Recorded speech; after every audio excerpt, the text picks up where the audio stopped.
bienvenue dans notre émission Écho du savoir. C'est avec un grand sourire que je vous reçois. Pourquoi? Parce que nous allons aborder un sujet très intéressant. Je sais d'avance, j'aimerais calmer tout de suite les ardeurs de toutes les personnes, du moins de ceux qui ont pour habitude de ne pas aimer le débat, le vrai débat avec des arguments, mais plutôt qui aiment jouer à l'invective, à la provocation, à l'injure. Dans l'émission Écho du savoir, nous ne sommes pas dans le jugement. Nous ne sommes pas dans une prise de position, nous sommes dans une analyse, mais nous avons aussi en tant que citoyens le droit d'apporter notre éclaircissement ou notre manière de voir les choses. N'oubliez pas que Écho du savoir traite des questions d'actualité. Écho du savoir, c'est une émission qui conseille. Nous parlons de la spiritualité, de la religion, de l'économie, des finances. Nous parlons de tout, de tous les sujets, du sport, etc. Et j'en passe. Le sujet que nous allons aborder a fait vraiment beaucoup couler d'encre. C'est la résurrection. La résurrection d'un mort en Afrique du Sud la semaine dernière par le supervisor Alf Lukau. Alf Lukau, pour ceux qui ne le connaissent pas, c'est un homme d'une puissance énorme, d'une puissance inouïe, sans nom, une puissance inqualifiable.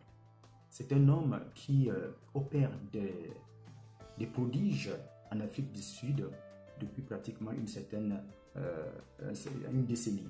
Nous n'allons pas commenter la vidéo, ou du moins se revenir sur la vidéo, commenter les images, etc. Non. Nous tous, nous avons vu ces images à travers le monde, mais nous allons essayer d'apporter une certaine critique. Il est souvent important d'être une personne critique que d'être une personne de critique.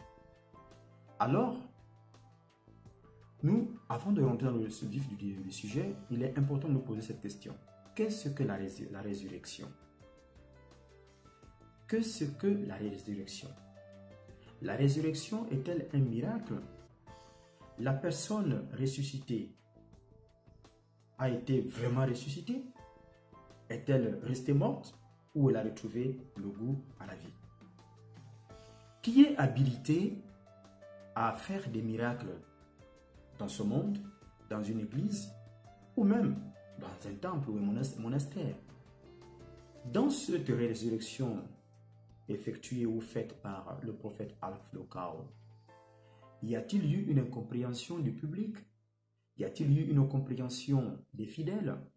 Y a-t-il eu une incompréhension de l'opinion nationale ou internationale? La réponse à notre interrogation principale, celle de savoir qu'est-ce que la résurrection, se trouve dans les propos qui vont suivre. Je m'en vais tout de suite amplifier mes propos.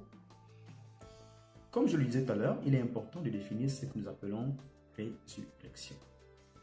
La résurrection des morts est à l'opposition, ou du moins est à l'opposé de la réincarnation. Lorsqu'on parle de résurrection, il ne s'agit pas de réincarnation.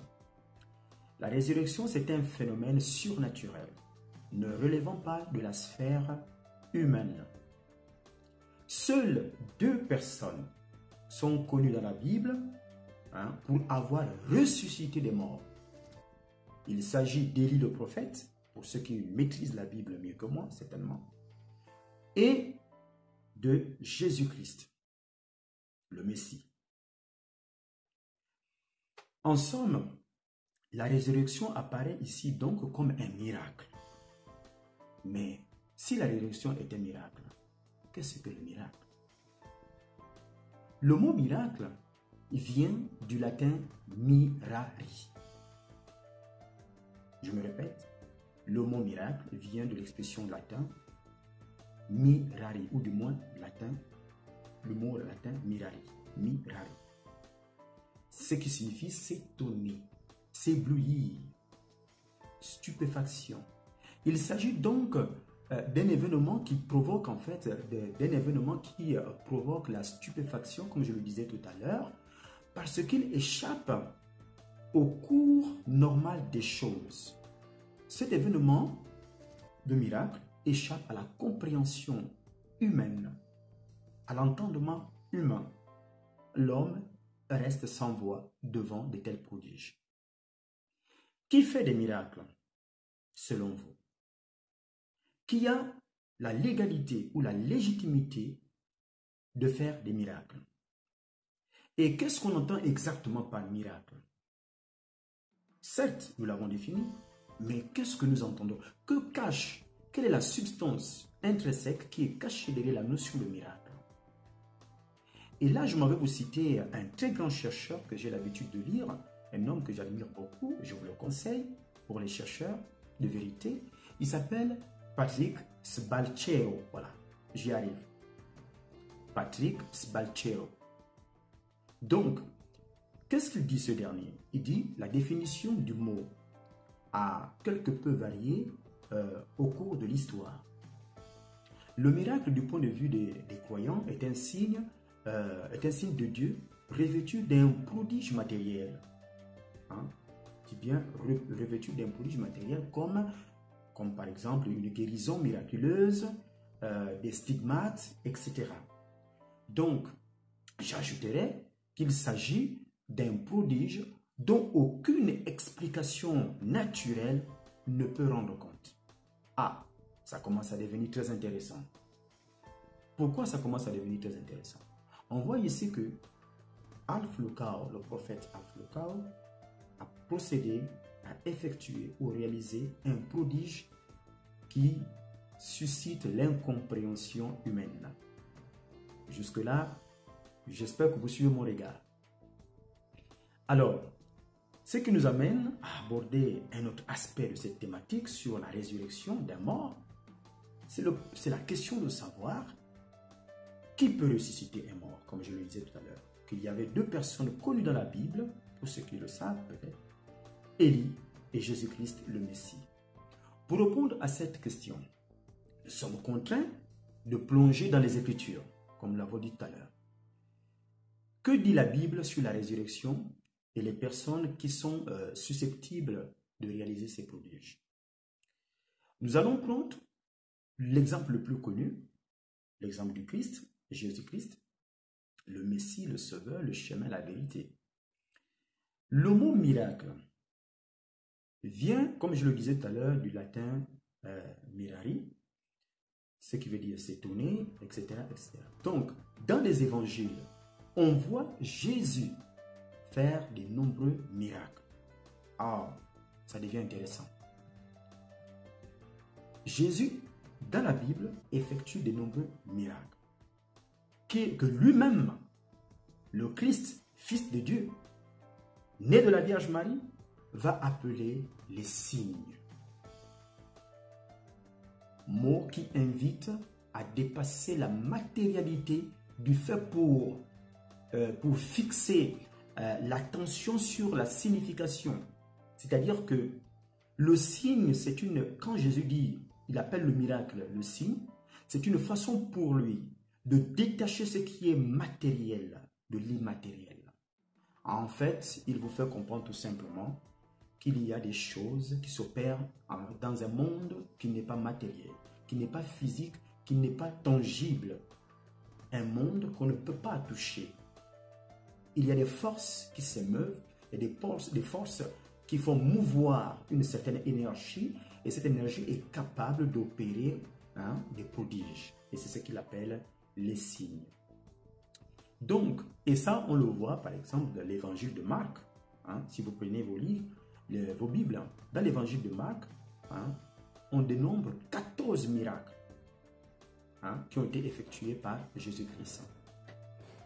Alors, donc, on parle par exemple, pour citer ces miracles, là on parle de la guérison des aveugles, on parle des sourds muets, on parle des malades mentaux, paralytiques. C'est juste une expression un peu qui a été vulgarisée aujourd'hui, qu'on appelle les malades mentaux. Mais sinon, par le passé, on les appelait les paralytiques, c'est-à-dire possédés. Par ricochet, on disait les paralytiques, mais aussi les possédés. Bon, c'était par exagération ou par méconnaissance. Alors, donc, parmi ces miracles, il y a les résurrections. On ne parle même pas d'une résurrection, les résurrections. Donc, on voit le Christ Jésus qui va ressusciter l'enfant d'un général, une petite fille, et à qui il va même demander de ne pas ne dire quoi que ce soit, c'est sa foi qui l'a guéri. Et il va ressusciter une autre fille dans une maison où il va demander à la famille de lui donner à manger et ne pas le dire à tout le monde. Et enfin, c'est la résurrection la plus célèbre qui est connue. Je vous vois déjà imaginer, deviner le nom, voilà, c'est Lazare. Exactement, vous avez raison. Donc, la résurrection de Lazare. Donc, on voit ici que Jésus lui-même a effectué des miracles, notamment la résurrection qui est notre sujet ici. Donc, on peut conclure que la place accordée par Jésus-Christ à la guérison des maladies, par exemple, est considérable. D'ailleurs, les foules le suivaient pour ces motifs-là. Nombreuses foules suivaient Jésus-Christ. Beaucoup de personnes le suivaient parce que ces personnes attendaient des miracles. Elles étaient conscientes qu'elles pouvaient guérir. D'autres savaient qu'ils pouvaient ressusciter leurs parents. Vous voyez, Jésus apparaît ainsi comme celui qui délivre les hommes de leur malheur. Quand on revient sur Alpha Lucao, effectivement, posons-nous la question de savoir, est-ce que Alpha Lucao est une personne qui délivre les fidèles? Mais les évangiles ne font pas que raconter des guérisons effectuées par, ou des miracles effectués par Jésus-Christ. Il y a aussi des signes tout à fait étonnants. Donc, par exemple, Jésus a multiplié les pains, il a multiplié les poissons, il marche sur l'eau, il calme une terrible tempête. Mais qui est cet homme? Se demandent ses amis. Le personnage historiquement de Jésus-Christ a bel et bien existé et que tout ce qui est raconté dans la Bible ce sont des prodiges qui se sont réellement produits, puisque aujourd'hui nous voyons que beaucoup de personnes le font. Donc tout dépend de la position des uns et des autres, mais pour certains, la Bible raconte des vérités, surtout concernant des prodiges et des miracles. Ni la médecine, ni la psychologie ne peuvent apporter des réponses à ce genre de prodiges, puisque nous avons dit que c'est au-delà de la science et au-delà de la compréhension et de l'entendement humain. Rien, ni aucune science pure, ni aucune science humaine ne peut se rendre compte, et si on reste dans le domaine de la foi, on peut parler de miracle. Ce qui nous amène à nous poser la question de savoir, effectivement, puisqu'on parle de miracle, comment l'Église reconnaît-elle les miracles?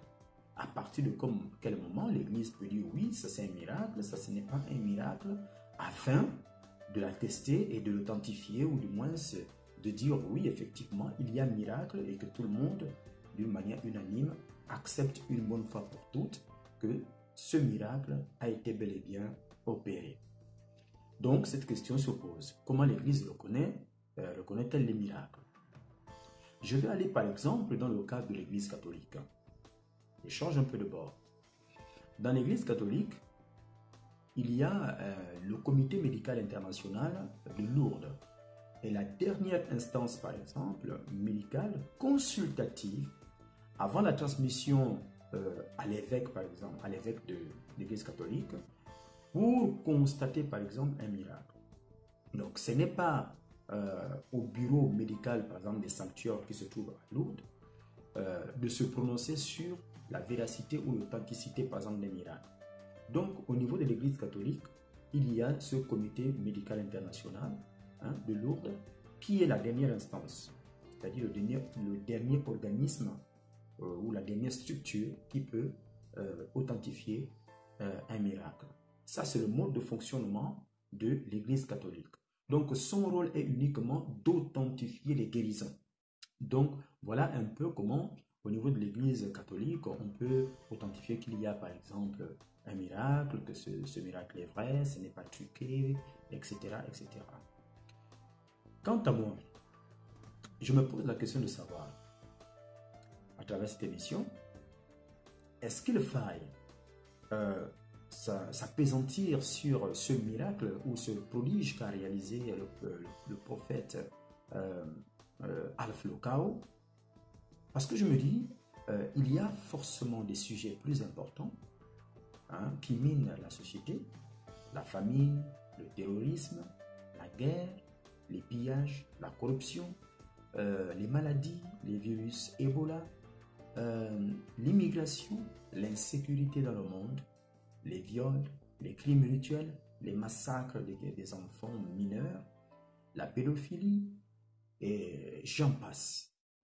Il y a tellement de sujets pour qu'on puisse accorder une attention aussi particulière à un miracle qui, normalement, ne devait pas poser débat. Puisque, dans la Bible, il y a deux personnes que nous avons citées ici qui ont pu réaliser cela. Et je pense même, si je pousse ma réflexion un peu plus loin, je pense même qu'en dehors de Jésus-Christ et du prophète Élie, il y a des personnes, même de nos jours, qui opèrent des miracles, mais dans le secret.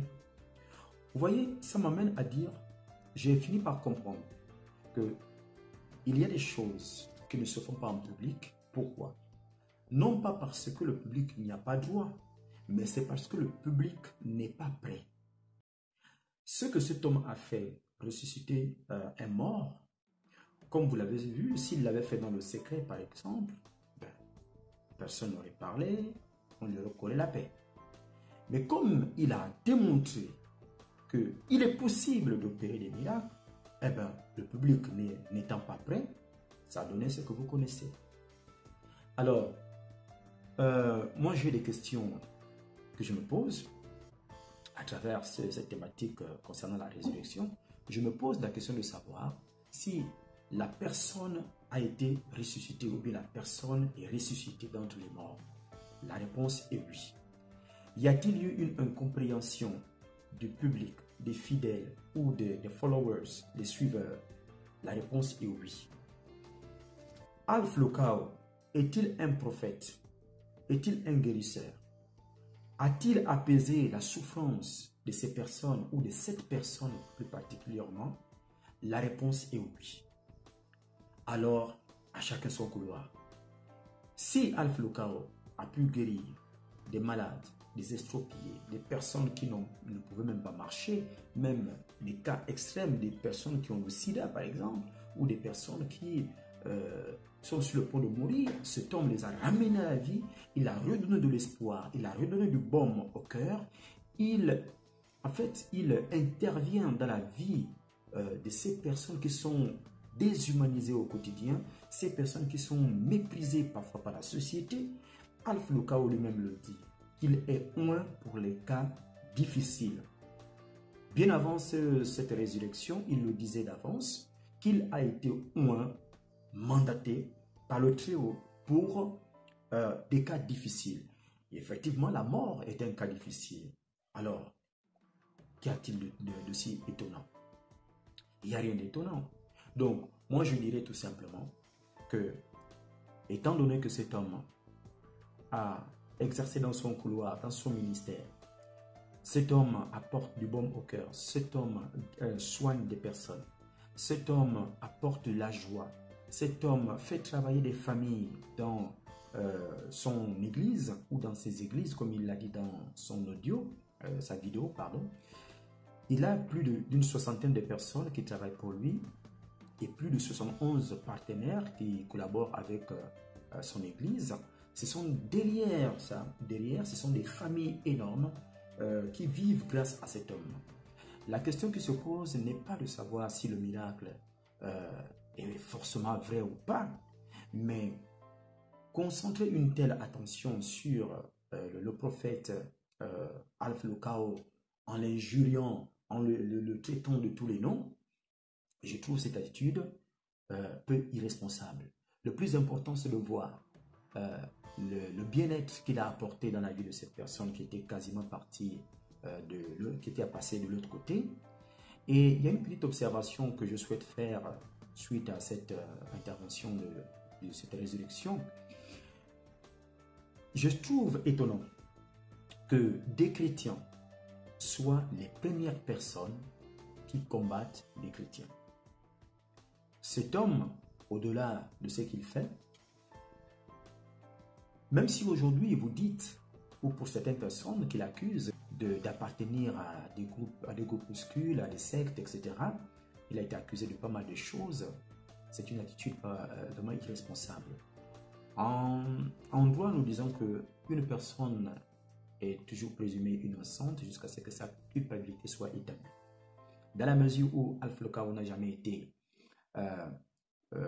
emprisonné ou bien jugé responsable ou coupable des faits ou des allégations qui lui ont été reprochées, je pense que l'attitude la plus responsable, ce serait de lui accorder au moins ou au minimum le bénéfice du doute pour ceux et celles qui ne croient pas en lui.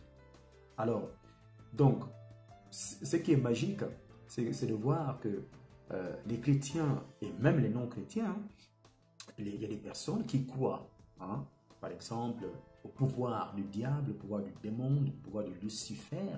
Et même, prenons le cas de l'Afrique, nous avons vu des phénomènes. Vous avez des femmes qui ont, ma foi, 80 ans ou plus.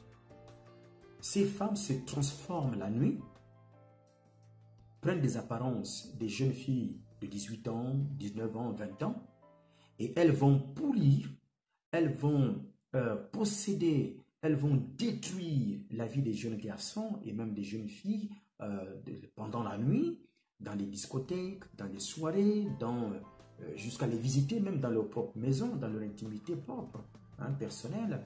Et ces personnes-là, lorsqu'elles repartent mystiquement dans leur corps qui dort tranquillement dans leur maison, mais malheureusement, ces personnes n'arrivent pas, problème de navigation, peut-être de météo ou je ne sais pas quoi, donc n'arrivent plus à repartir dans leur corps pour masquer leur jeu. Et ma foi, elles atterrissent sur des toits. Nous l'avons vu au Cameroun, nous l'avons vu au Gabon, nous l'avons vu un peu partout au Bénin, hein, et c'est passé à travers les médias, ce n'est pas un secret de polichinelle. Alors donc, moi je vois des personnes, des chrétiens, même des non-chrétiens, je n'aime pas le mot païen, parce que si on rentre dans l'étymologie du sens païen, ça veut dire autre chose. Les non-chrétiens, des gens qui croient, qui respectent le pouvoir de Lucifer, le pouvoir de Satan, le pouvoir du démon, mais qui ne respectent pas le pouvoir qu'un prophète comme Élie, Jésus ou Alpha Lokao ou encore un autre prophète qui peut-être ne fait pas parler de lui dans la toile, mais qui change les vies des gens. Pourquoi cette attitude? Pourquoi donner autant de considération au diable, mais peu de considération aux œuvres que Dieu peut mettre en place ou peut créer? Donc on est capable de croire que Dieu est inférieur au diable. Les gens ont peur du diable, les gens ont peur des sorciers, les gens croient que les sorciers peuvent vamper, les gens croient que les sorciers ont le pouvoir de détruire des vies, de lancer des sorts. J'ai même vu une vidéo sur internet où une femme faisait sortir un serpent mystique dans sa partie génitale. Alors, mais c'est de la sorcellerie, effectivement. Mais vous êtes incapable de croire que Dieu peut donner le pouvoir à un être humain qui a consacré sa vie. Alpha Lokao n'est pas n'importe qui, c'est un homme qui a consacré sa vie à son ministère. La preuve, c'est que si cet homme était peu crédible, il y a des sites internet ou des chaînes YouTube ou des chaînes télévisées dont le métier est de détruire les carrières des hommes de Dieu qui aujourd'hui auraient déjà déballé la vie privée de cet homme. Donc si aujourd'hui on n'a rien, c'est qu'il n'y a rien. Écho du savoir s'achève ici.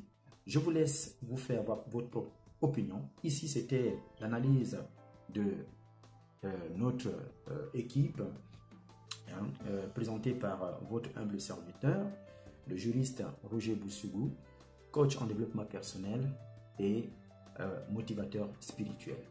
Je vous souhaite de passer une très belle journée et je vous dis à très bientôt. Merci.